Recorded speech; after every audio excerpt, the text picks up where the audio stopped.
Bonsoir à toutes et à tous, bienvenue dans Sens Public. On est ensemble du lundi au jeudi à 18h et 22h sur Public Sénat pour donner du sens à l'actualité et aux crises que nous traversons avec au sommaire de ce 5 février les pourparlers de paix entre Russes et Ukrainiens à Abu Dhabi. Un échange de prisonniers vient d'avoir lieu, seule avancée concrète dans des négociations difficiles. Est-ce un marché de dupes pour l'Ukraine? Pourquoi l'armée russe progresse dans le Donbass? Emmanuel Macron va-t-il relancer le dialogue avec Vladimir Poutine? On en débat dans une minute. Et puis dans la seconde partie de ce Sens Public, cette question: combien de djihadistes détenus en Syrie ont-ils fui les camps de prisonniers? Et parmi eux, combien de Français? Les Kurdes qui les surveillaient ont été évincés du nord-est du pays. Depuis, l'inquiétude est réelle. Le ministre français des Affaires étrangères était sur place ce matin. La France a mobilisé ses moyens militaires au sein de la coalition internationale contre Daesh, en lien avec le gouvernement de la Syrie, pour frapper les installations et les opérations de Daesh en Syrie. La poursuite de ce combat est une priorité absolue. La poudrière syrienne peut-elle réactiver la menace terroriste en France et en Europe? Ne ratez pas la réponse de nos experts. Ce sera dans 3 quarts d'heure sur ce thème, mais aussi sur la guerre en Ukraine. Vous pouvez réagir grâce à notre QR code. Deuxième journée de discussion sur surveillance des États-Unis. Flavie Veyas. Seule avancée significative au terme de ces 2 jours de négociations sous l'égide des Américains à Abu Dhabi, la libération de 157 prisonniers de guerre dans chaque camp. Les 2 pays étaient parvenus au même résultat lors des précédents pourparlers en Turquie l'année dernière. L'émissaire américain se félicite pourtant de cette conclusion. Aujourd'hui, des délégations des États-Unis, d'Ukraine et de Russie ont convenu d'échanger 314 prisonniers, le premier échange de ce type en 5 mois. Les discussions se poursuivront et des progrès supplémentaires sont attendus dans les semaines à venir. La Russie évoquait aussi des progrès, mais accuse les pays européens de freiner les négociations. Un certain indicateur peut être le fait que les instigateurs de la guerre en Europe, en Grande-Bretagne, tentent constamment d'entraver ce processus, tentent de s'y immiscer. Et plus ces tentatives sont nombreuses, plus nous constatons qu'il y a indéniablement des progrès, que les choses avancent dans une bonne direction. Autre sujet au cœur des négociations est toujours bloqué, le partage des territoires et notamment la bataille pour le Donbass, région que Moscou souhaite annexer. Le Kremlin exige que Kiev abandonne l'intégralité de ce territoire en échange d'un éventuel gel de la ligne de front, une condition inacceptable pour le président ukrainien. Pour conquérir l'Est de l'Ukraine, cela leur coûterait 800 000 cadavres de plus, les cadavres de leurs soldats. Il leur faudra 2 ans au minimum, avec une progression très lente. À mon avis, ils ne tiendront pas aussi longtemps. Mais si on gèle la ligne de front et qu'on garde nos positions respectives, c'est déjà une concession énorme de notre part.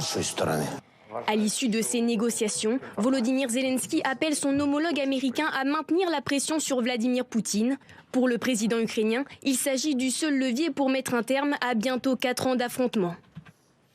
À quoi servent ces pourparlers? Est-ce un marché de dupes pour l'Ukraine? On en débat tout de suite. J'accueille Marie Gégaud. Bonsoir, bienvenue. Vous êtes journaliste spécialiste de la Russie chez le Confrère du Monde, ancienne correspondante à Moscou. Jérôme Clèche, bonsoir et bienvenue. Bonsoir. Vous êtes chercheur associé au Hub d'innovation technologique et d'affaires stratégiques à Sciences Po Paris et vous publiez Les nouveaux maîtres du futur. C'est aux éditions Hermann. Nicole Nesotto, bonsoir. Bienvenue à vous aussi. Vous êtes vice-présidente de l'Institut Jacques Delors. Vous publiez Fracture dans l'Occident. Comment en est-on arrivé là? Comment en sortir? C'est aux éditions Odile Jacob. Et Tam Tranui, à mes côtés, éditorialiste pour Sens Public, comme régulièrement, et c'est un bonheur de vous avoir sur ce plateau. En titre, et puis au moment où je le prononçais, je me disais peut-être que c'est pas la bonne formule. Je parlais de pourparlers de paix, Marie Gégaud, mais est-ce que ce sont des pourparlers de paix? Mais en tout cas, c'est ce qu'ils visent, mais ils n'avancent pas beaucoup. Il y a eu déjà une session les 23 et 24 janvier. Ça nous était présenté côté américain comme vraiment exceptionnel. C'est la première fois, nous a-t-on dit, que les Russes et les Ukrainiens avaient un contact direct. Il y a même eu un déjeuner. Et donc tout se passait bien, il se passait le sel, tout était merveilleux. Et vous voyez le mot-clé à chaque fois, à l'issue de ces pourparlers, c'est productif. C'est-à-dire les Ukrainiens, les Russes peut-être un peu moins, mais les Ukrainiens, les Américains, c'est toujours très très productive. Donc ça, c'est le mot clé à la Trump. Finalement, on ne sait pas très bien ce qui s'y passe.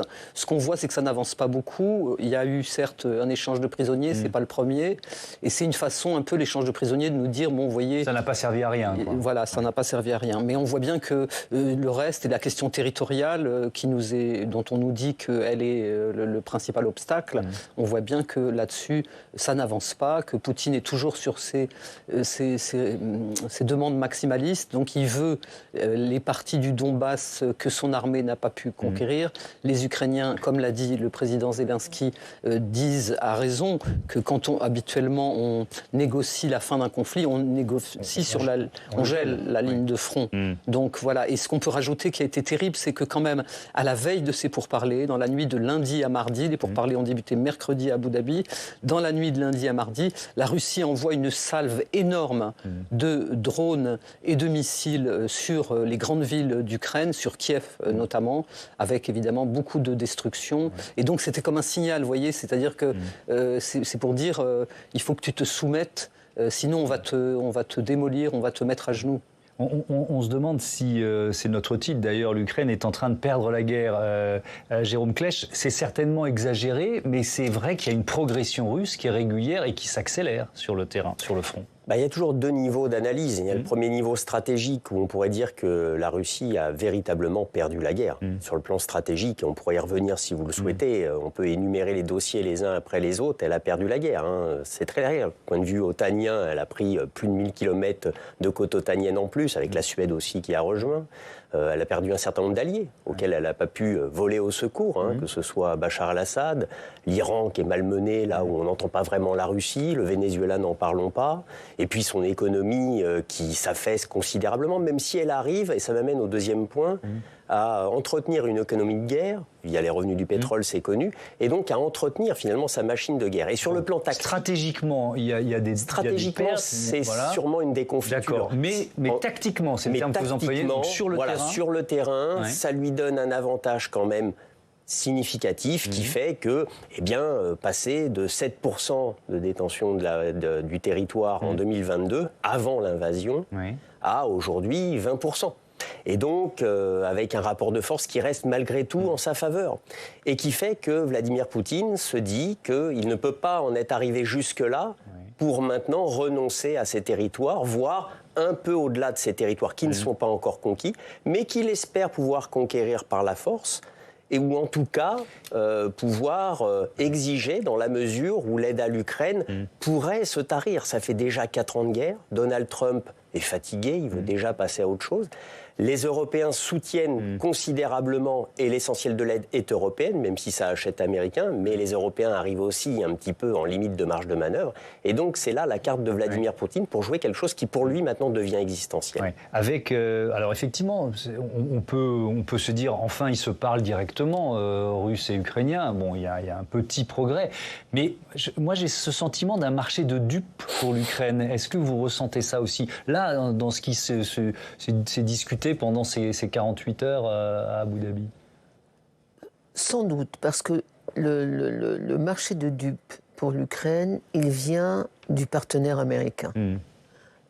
Aussi longtemps que la diplomatie de Trump n'affiche pas un objectif constant, c'est-à-dire ne change pas d'objectif tous les 3 mois, voire toutes les 3 semaines. Aussi longtemps que les Américains ne disent pas vraiment de quel côté ils sont, est-ce qu'ils sont plutôt pro-Poutine, plutôt pro-ukrainien, ou médiateurs, complètement neutres, en aidant les deux parties à trouver un accord, eh bien, les Ukrainiens sont soumis aux caprices américains. Et ça... on le sent très très bien. Quand Donald Trump dit « j'ai négocié d'une semaine avec Poutine », en fait Poutine ne le respecte pas du tout, il respecte 48 heures à la limite de trêve. Quand Donald Trump dit « il y a des résultats formidables, vous allez voir ce que vous allez voir », il ne se passe rien. Et même l'échange de prisonniers, c'est très très faible, 300 et quelques prisonniers. 157 de chaque côté, je crois. Le dernier échange de prisonniers, c'était plus de 1200 personnes. Donc même là, il n'y a pas eu d'accord, et le peu d'accord qu'il y a sur l'échange de prisonniers, c'est tout petit. Donc c'est vraiment un échec. C'est pour parler d'Abu Dhabi, entre parenthèses, je veux dire, toutes les pourparlers de paix secrets ou officiels se font maintenant dans les pays du Golfe, alors qu'avant, on faisait ça dans la Suisse démocratique ou de le Vatican démocratique, mais donc c'est aussi un signe de l'évolution. Donc je crois que le marché de dupes, il vient du côté américain. D'accord. Et du côté erratique de Donald Trump. Si Donald Trump le voulait vraiment, s'il voulait vraiment arrêter cette guerre, je crois qu'il a des moyens de pression extraordinaires sur Poutine. Et hier, dans son interview avec Léa Salamé, le président Zelensky disait... Poutine a peur de Trump, ou en tout cas la seule personne dont il ait peur, c'est Trump. Je crois que c'est vrai. Les Russes n'ont pas du tout envie de se fâcher avec les Américains, avec Donald Trump. Ils ont besoin de cette complicité. Peut-être pour maintenir la guerre. Oui, alors on y reviendra sur peut-être même les relations entre Donald Trump et Vladimir Poutine, comment l'un voit l'autre et vice-versa. Et puis effectivement, peut-être le jeu d'un Donald Trump vis-à-vis de l'Europe. Loin d'être clair. Oui, et ça, on y consacrera du temps. Vous remarquerez, pardon, que les Européens n'étaient pas à Abu Dhabi. Bah oui, et là, on a renoncé à exiger la présence du partenaire européen. Alors, je reviens sur effectivement la tactique, pour être précis, des Russes, et vous nous l'avez dit, juste avant ces pourparlers, il y a eu ces frappes importantes qui visaient notamment le réseau ferroviaire. On écoute le directeur général de la compagnie ukrainienne. L'objectif est très clair. Si l'on cartographie les dernières attaques contre le réseau ferroviaire, on peut clairement voir une tentative de couper efficacement certaines régions de l'Ukraine. Un mot là-dessus, Jérôme Klech, il s'agit quoi, d'isoler, de détruire suffisamment le réseau ferroviaire pour que la logistique de guerre soit entravée? Tout à fait, c'est notamment ça, parce qu'en fait on est dans une guerre d'usure, les positions sont quasiment gelées sur le front, même si la Russie grignote, on pourrait y revenir aussi, et puis il y a toute la guerre en profondeur, c'est-à-dire les frappes dans la profondeur, à coups de drones, à coups de missiles, qui visent véritablement à saper le moral de la population sur les centres énergétiques, pour le couper l'électricité, le chauffage, et faire en sorte que, c'est le but de Vladimir Poutine, la population pèse sur les négociations et finisse par demander finalement à son dirigeant de faire la paix, quelles que soient les conditions, si je puis dire, y compris maximalistes imposées par la Russie. Et puis il y a cette volonté, effectivement, d'entraver aussi toute la circulation et la logistique. On sait bien que la guerre est avant tout une guerre de transporteurs. Toutes les guerres sont des guerres de transporteurs. C'est la logistique qui prime. Il faut les bonnes munitions, les bons matériels, les personnes aussi, au bon endroit, au bon moment. Et donc, effectivement, quand vous attaquez les lignes de communication, qu'elles soient navales, ferroviaires, terrestres, aériennes, en l'occurrence là c'est ferroviaire, eh bien vous coupez, vous entravez tout un réseau névralgique. Et c'est bien ça, en fait, l'objectif aussi de ces frappes dans la profondeur. Et effectivement, Marie Gégaud, les installations énergétiques, alors il y a les difficultés des soldats ukrainiens sur le front, et puis il y a les difficultés de la population ukrainienne dans les grandes villes. C'est quoi la situation en ce moment ? C'est vraiment très très difficile parce que l'hiver est très rigoureux. On est au cœur de l'hiver, là où c'est le plus froid, il doit faire moins 20, moins 25. Et en fait, tous les centres énergétiques donc, sont ciblés et systématiquement. Et donc, il s'agit, ça rend la vie invivable dans les villes. Donc, ça oblige aussi les gens à partir. D'ailleurs, le maire de Kiev avait dit, ceux qui ont la possibilité, allez à la campagne, peut-être vous serez mieux chauffés et vous pourrez avoir de l'eau. Parce que là, il y a des problèmes d'approvisionnement en eau, en électricité. Donc, vous imaginez les appartements, il fait -3 dans les appartements, il y a du givre aux fenêtres, les gens dorment en manteau et avec des chapkas sur la tête. Enfin, donc, le gouvernement ukrainien a mis en place des sortes de tentes où il y a un chauffage, qu'il y a des générateurs d'électricité, il y a du chauffage, on peut même recharger son téléphone, passer un moment là, faire chauffer sa nourriture, parce que c'est pareil, les gens ne peuvent plus cuisiner. Enfin, c'est vraiment une façon de cibler les civils et de rendre les villes ukrainiennes invivables. Ça veut dire c'est vraiment quand même... c'est un crime de guerre, parce que normalement, dans les conventions de guerre, on ne doit pas cibler les installations énergétiques. Je voulais rajouter sur les trains, et ce qui est intéressant, on voit que désormais, les Russes arrivent à cibler des cibles mouvantes, des trains, par exemple, des autobus, ce qu'ils n'arrivaient pas à faire autrefois. Tout ça parce qu'ils ont maintenant Starlink. Ils ont donc Starlink. Le réseau de satellites d'Elon Musk. Qui leur permet, qui permet, si vous voulez, au lieu de programmer le drone pour qu'il aille frapper, vous pouvez le piloter en temps réel. Ils font ça sur les gros drones, les Shahed, là, d'origine iranienne, les Guéran, qui est la version russe améliorée, et donc ça fait énormément de dégâts. Et du coup, quel est l'état d'esprit de la population vis-à-vis de la guerre et des pourparlers dits de paix? Est-ce qu'il y a une volonté aujourd'hui des Ukrainiens d'arriver à en finir enfin, et à quelles conditions? Il y a probablement une grande fatigue de la guerre, et à la fois cette résilience, ce courage. Il y a aussi cet argument, pourquoi nos hommes sont morts, tant de nos hommes sont morts sur ces terres du Donbass que Poutine aujourd'hui nous réclame, et non seulement nous réclame, mais d'après l'agence TASS aujourd'hui, l'agence TASS disait que les Russes, pendant les négociations, avaient dit que non seulement il faut que l'Ukraine cède le Donbass, mais il faut que le Donbass soit reconnu par la communauté internationale. C'est-à-dire, à chaque fois que, voilà, un nouvel argument, etc. Donc les gens sont quand même très fatigués, néanmoins, ils sont assez réticents à l'idée de rendre les territoires. Toutefois, j'entendais, j'ai lu dans The Independent, un quotidien britannique, il y avait une interview du gouverneur de Mykolaïev, une région au sud de l'Ukraine, qui disait, Monsieur Kim, je ne me souviens plus de son prénom, qui disait, il faut peut-être quand même, avant de penser au territoire, il faudrait peut-être penser aux gens. Voilà, il faut penser aux humains. Ça rejoint deux questions posées par nos téléspectateurs et téléspectatrices. Françoise, qui nous écrit de la grâce, combien de temps encore l'Ukraine peut tenir sans céder quelque chose? Et Patrick, qui nous écrit de Chartres, pourquoi l'Ukraine devrait céder des territoires pour arrêter une guerre qu'elle n'a pas commencé? Cette question de la ligne de front des territoires, est-ce que, moi en écoutant l'extrait de l'interview de France 2 hier, il y a quand même ce sentiment que Volodymyr Zelensky, il a intégré peut-être le fait de devoir perdre une partie de son territoire. Il l'avait dit, il l'a dit l'année dernière, à l'été 2024, il avait dit qu'il était prêt à des compromis territoriaux. Donc quand on dit qu'on est prêt à des compromis, c'est qu'on est d'accord pour laisser une partie du territoire. Je pense qu'à l'époque, tout le monde a compris qu'il parlait de la Crimée comme quelque chose de finalement difficilement récupérable, y compris par la communauté internationale. Maintenant, la question, effectivement, concerne les territoires très précis du Donbass.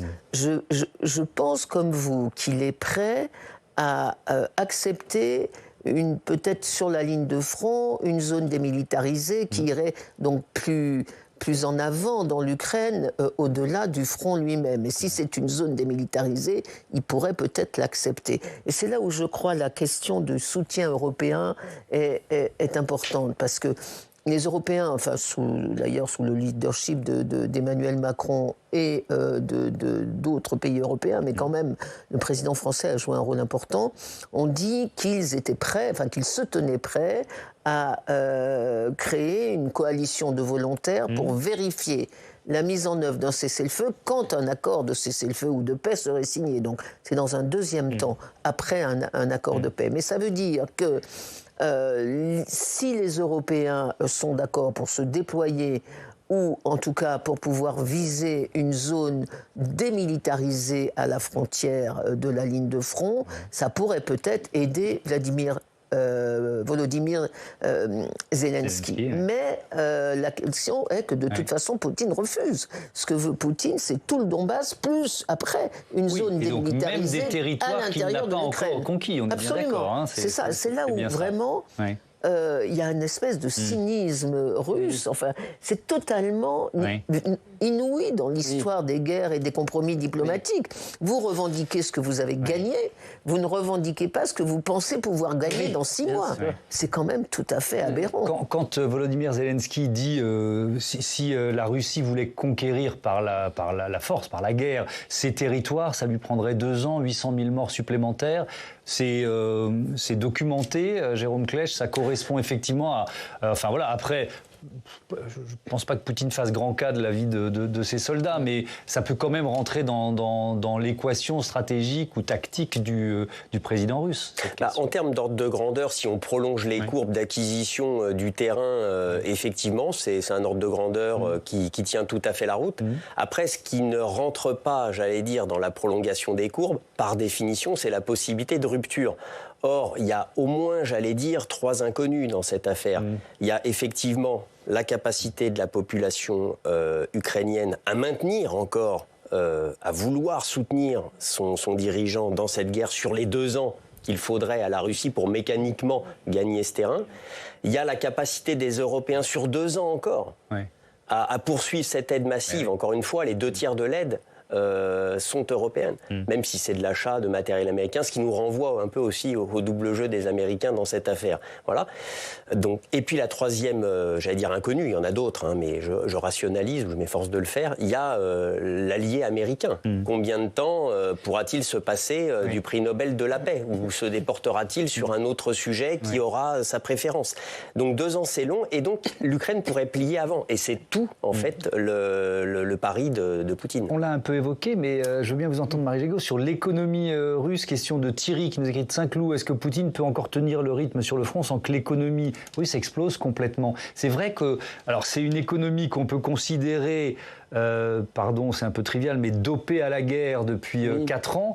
Mais peut-être que ce dopage est en train de s'essouffler. Qu'est-ce qu'on peut en dire? Oui, absolument, il s'essouffle, puisqu'on voit bien que, par exemple, 2023-2024, vous avez une croissance quand même à plus de 4%.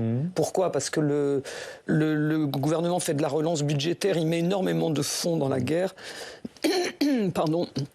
Donc ça tourne, mais 2025 c'est déjà beaucoup moins, c'est 1 et quelques, et les prévisions sont... Il n'y a plus de ressources pour la croissance, et si l'économie de guerre, c'est-à-dire le complexe militaro-industriel, comme on dit là-bas, marche, en revanche, toute l'économie manufacturière, l'économie civile s'effondre. Par exemple, le bâtiment, les transports, par exemple, aussi. Je crois que la SNCF russe, qui a un réseau absolument énorme, est en déficit et ne transporte plus grand-chose. Bon, alors après, ce qu'il faut souligner, c'est qu'ils tiennent, et ils peuvent tenir pendant probablement assez longtemps, parce qu'ils ont l'aide de la Chine. Donc la Chine leur fournit quand même les machines-outils, 90% des composants électroniques nécessaires à la fabrication de leurs missiles et tout ça. Donc, on parle de la menace nucléaire dans un instant, de ce traité de non-prolifération qui est arrivé à expiration. Ce sera notre prochain thème. Mais vous parliez vous acquiescez sur la question chinoise. C'est-à-dire qu'en fait, ce que je comprends, c'est que peut-être l'économie russe, elle ne va pas s'effondrer de sitôt tant que la Chine sera derrière, quoi. Est-ce qu'on peut aller jusque-là? Moi, je pense que l'économie russe va mal. Ils sont effectivement passés de 3% de croissance à 1%. Et c'est là où on voit que les sanctions, aussi bien américaines que européennes, ont un effet sur l'économie russe. Et les sanctions européennes sont quand même très fortes. On en est au 20e paquet de sanctions. 90% de nos importations de pétrole ont été annulées. Il reste 10% pour des cas exceptionnels. 50% des exportations russes ont été annulées par nos sanctions, ce qui fait qu'il reste 50% ailleurs.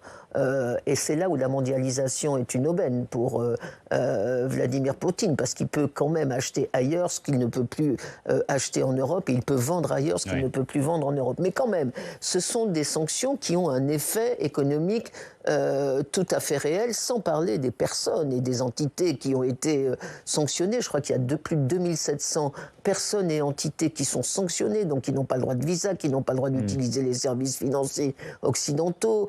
Il n'y a plus aucun avion, aucun bateau russe ne peut venir dans des aéroports de l'Union ou dans des ports de l'Union. Donc il y a quand même un coup d'arrêt au commerce. Alors non pas au commerce mondial de la Russie, parce qu'encore une fois, ce qui n'est pas Union européenne et américain est ouvert au commerce avec la Russie. Mais moi, je crois qu'il aura du mal à tenir 2 ans sur ce rythme-là, sauf, encore une fois, si les Américains ne changent pas et si les Européens baissent la garde. Mais je ne crois pas du tout que les Européens vont baisser la garde sur l'Ukraine. On y reviendra dans un instant. Il y a une dépêche de nos confrères de l'agence France-Presse, ça rejoint ce que vous décriviez tout à l'heure de la situation, cet hiver rude et des milliers d'Ukrainiens privés de chauffage. Plus de 1100 immeubles résidentiels à Kiev seront privés de chauffage pendant au moins 2 mois en plein hiver, parce que la centrale thermique qui les desservait a subi des dommages qui sont critiques à la suite des frappes ça. Les Ukrainiens ont fait visiter cette centrale qui desservait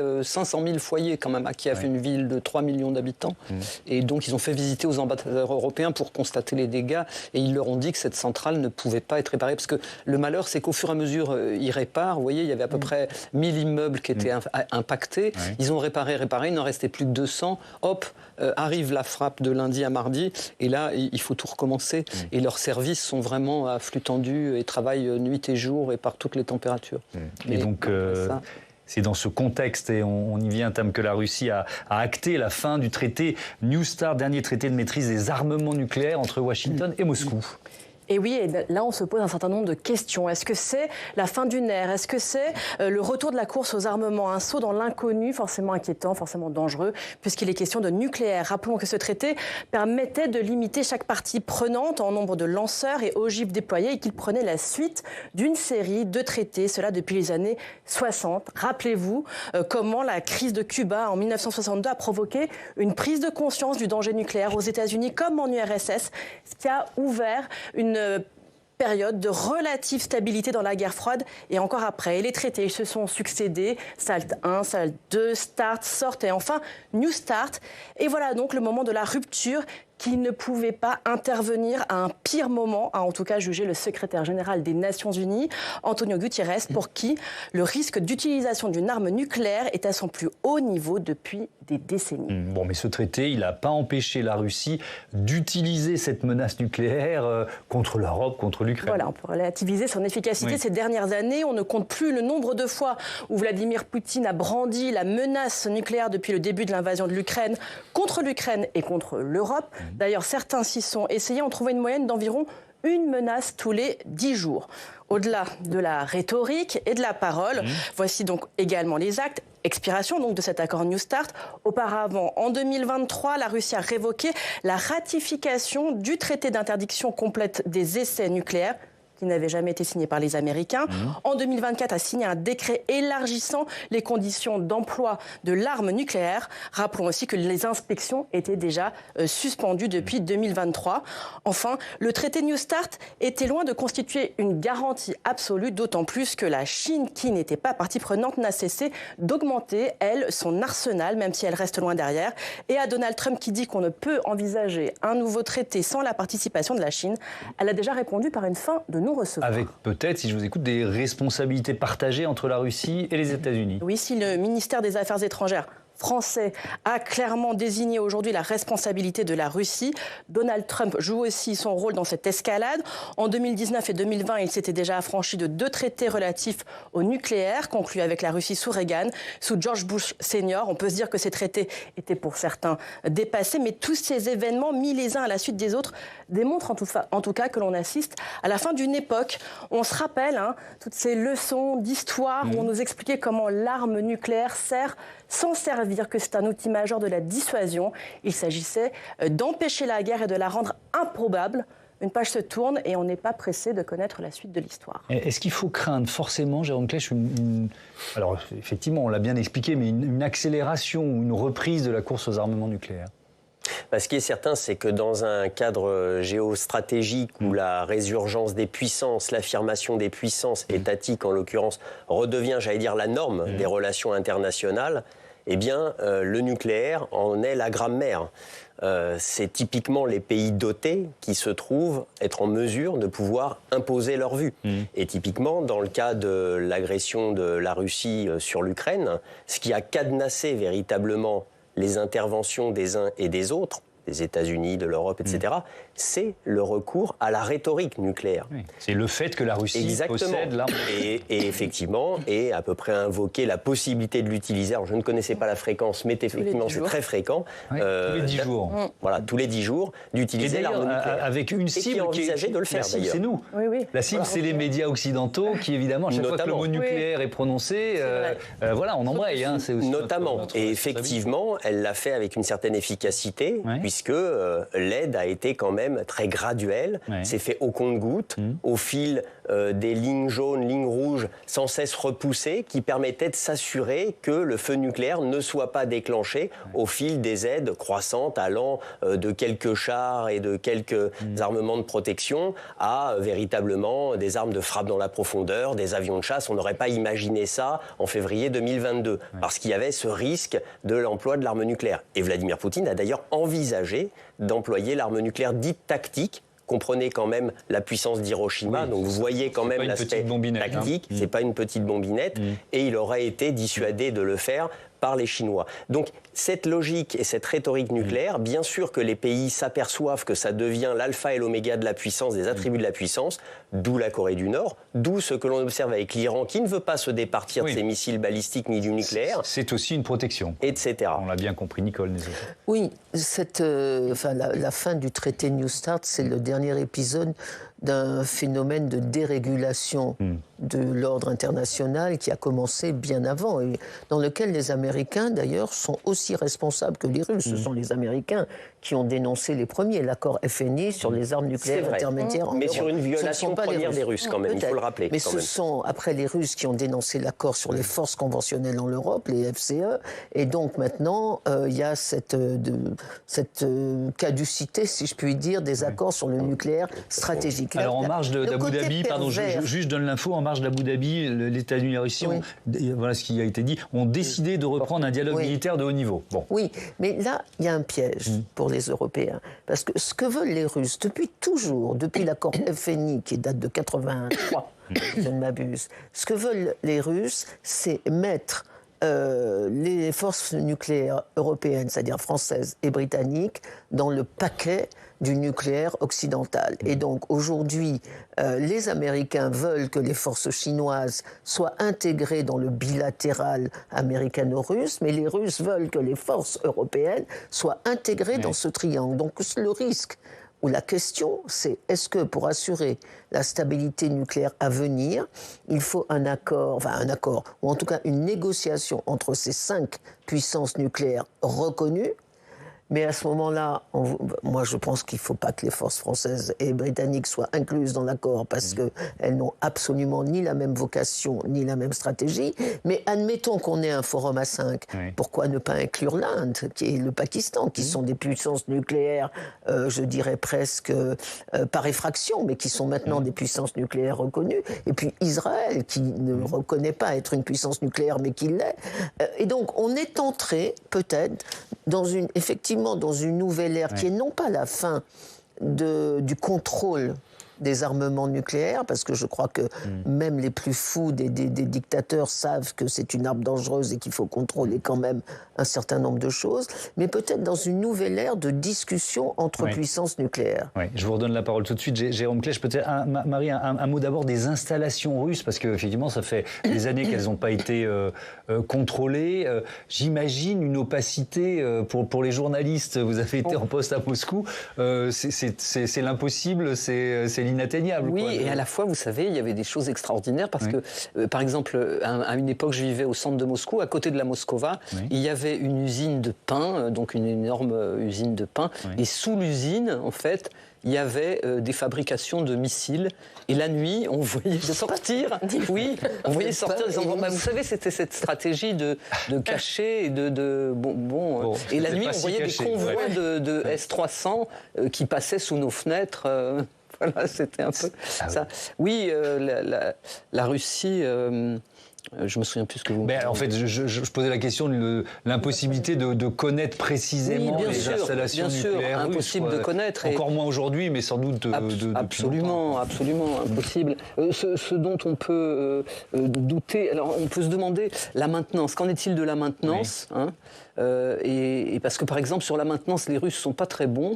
On l'a vu au Venezuela, parce qu'ils avaient fourni de l'anti-aérien aux Vénézuéliens qui n'ont pas été retirés de leur boîte parce que les Russes n'ont pas envoyé les spécialistes qui vont avec pour les installer, etc. Donc on peut imaginer que sur le nucléaire, par exemple, ce missile Oreshnik hypersonique, Poutine nous... Voilà, en fait, on se rend compte que c'est une espèce de vieille machine qui a été faite avec des composants qui datent de Mathusalem. C'est un truc qui doit peser, je sais pas quoi, qui a aucune précision. Enfin, vraiment, ils sont pas bons sur le l'innovation. Ils peuvent être bons sur l'innovation là, parce que tout le monde est bon sur le champ de bataille. Oui. C'est-à-dire les drones, comment ils améliorent le brouillage, ils sont très bons en brouillage, les Russes font des progrès énormes.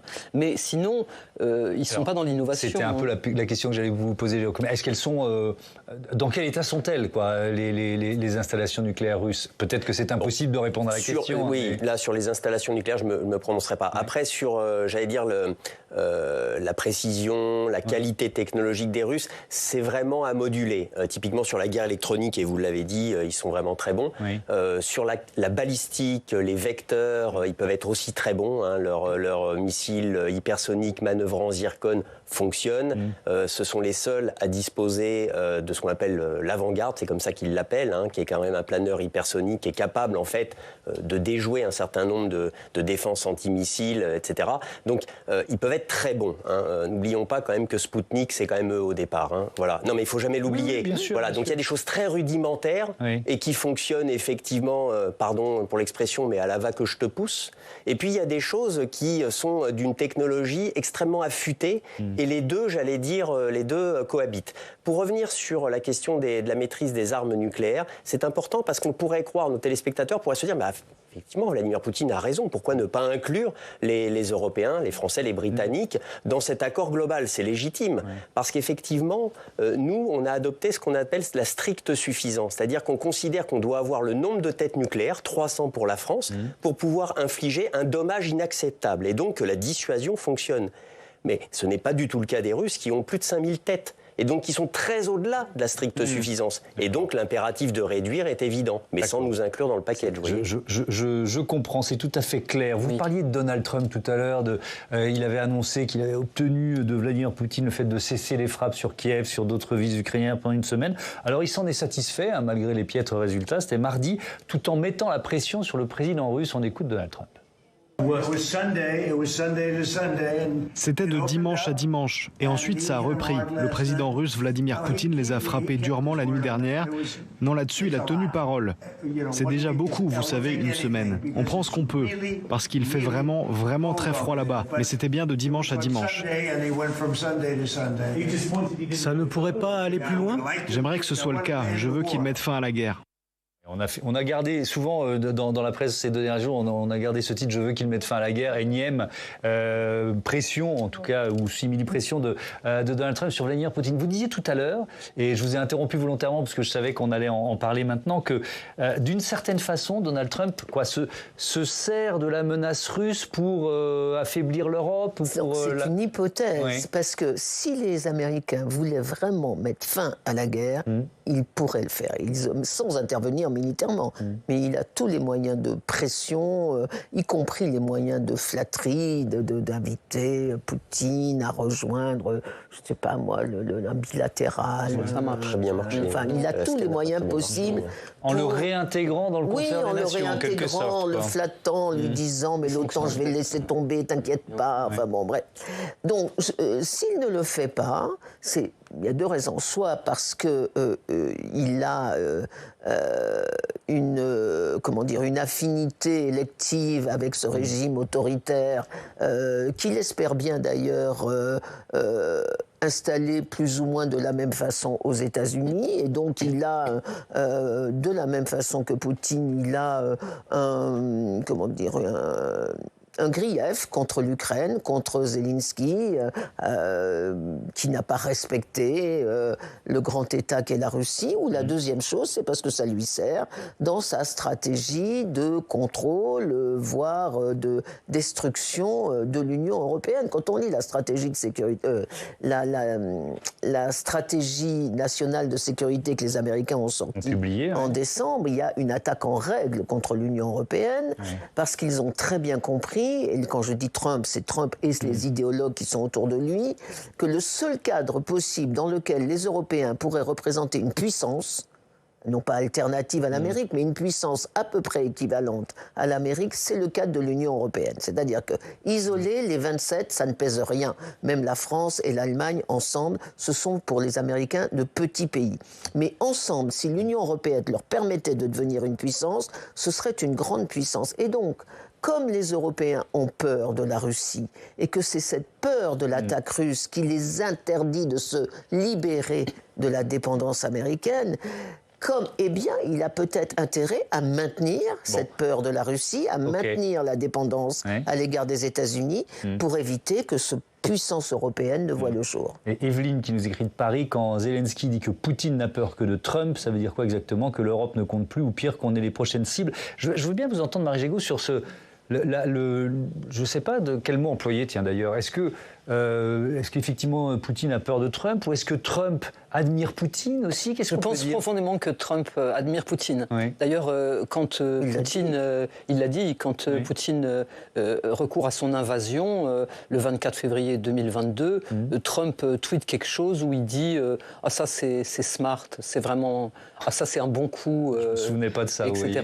Et on voit, par exemple, on le voit avec l'affaire du Groenland. Quand Trump veut s'accaparer du Groenland en disant c'est un problème de sécurité pour nous, il faut qu'on ait le Groenland. Finalement, à Moscou, au Kremlin, mais ils boivent du petit lait parce que Trump fait le travail à leur place, puisque c'est l'argument que Poutine nous jette à la face vis-à-vis de l'Ukraine. Il dit mais nous, il nous faut l'Ukraine, c'est une question de sécurité, c'est existentiel, l'Ukraine c'est notre sphère. Je pense que les deux, quand même, ont beaucoup de points communs, c'est-à-dire notamment ce mépris de l'Europe. Poutine, c'est pareil, il méprise profondément l'Europe, et Trump aussi, et son vice-président Vance encore plus. Et il y a tout un courant de pensée chez les néoconservateurs américains qui fustigent complètement, qui nous détestent en effet. Allez, il nous reste 3-4 minutes et je voudrais qu'on termine sur alors vous avez évoqué l'Europe, le rôle de l'Europe, mais alors il y a cette... autre information du jour, c'est le ministre russe des Affaires étrangères, Lavrov, qui dit « Vladimir Poutine est prêt à un appel d'Emmanuel Macron pour des discussions sérieuses ». Et Lavrov, il le dit tout en moquant, il faut aller au bout de la citation, le président français pour, j'ouvre les guillemets, sa diplomatie pathétique. Jérôme Klech, est-ce que ça sert à quelque chose de parler de nouveau? Il y avait eu déjà un dialogue, je crois, en juillet entre le président français et russe, mais est-ce que ça sert à quelque chose? Est-ce que c'est le bon moment pour renouer diplomatiquement avec Poutine? De toute façon, d'une façon générale, la diplomatie ne doit jamais s'interrompre. Le dialogue est de toute façon bon. Oui. Après, le bon moment, il y a peut-être eu des bons moments. Oui. Le fait est quand même qu'il y a cette question de la coalition des volontaires, qui reste quand même, j'allais dire, la grande réalisation, le grand succès des Européens dans la négociation, pour autant qu'ils ont pu peser, c'est-à-dire d'être capables d'imposer ça au cas où il y aurait un cessez-le-feu, au cas où il y aurait une paix de fait. Voilà, plus ou moins longue. Donc ça, c'est quand même un point important. C'est quand même le président français qui a eu le leadership sur le montage de cette coalition. Et donc, naturellement, il est l'interlocuteur privilégié pour discuter de la mise en place, s'il devait y en avoir une, parce que c'est ça. Mais évidemment, en face, il va y avoir la question des concessions territoriales. Et ça ne peut pas être décidé autrement que par les Ukrainiens, avec ou sans pression des Américains.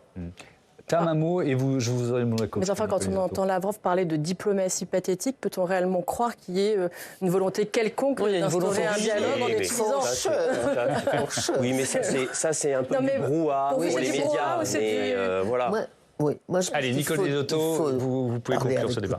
Il faut lui parler. Il faut parler avec Poutine. Ça n'est pas un acte de faiblesse que de parler avec son ennemi. Vous n'allez pas parler uniquement avec vos amis. Donc, le vrai problème, c'est pas que Emmanuel Macron soit prêt à un dialogue avec Vladimir Poutine, c'est que les Européens sont divisés sur cette affaire. Et le chancelier allemand a dit que lui pensait que ça n'était pas opportun aujourd'hui de reprendre le dialogue avec Poutine. C'est là où il faudrait peut-être faire un vrai effort européen et d'arriver avec un Emmanuel Macron qui serait en quelque sorte renforcé par un accord européen. Il faut que la France arrive à convaincre les Allemands. Parce que les Italiens sont d'accord. Madame Meloni est d'accord avec Macron pour reprendre le dialogue. Mais il faudrait au moins qu'on ait cet accord à 3 plus les Anglais et que si Macron parle avec Vladimir Poutine, ce soit au nom des 4 grands Européens. Il faut demander à l'Italie de convaincre l'Allemagne, qui sera peut-être plus audible que la France vis-à-vis de l'Allemagne actuellement. Merci beaucoup à tous. Vos livres, Nicole Desotto, Fracture dans l'Occident, comment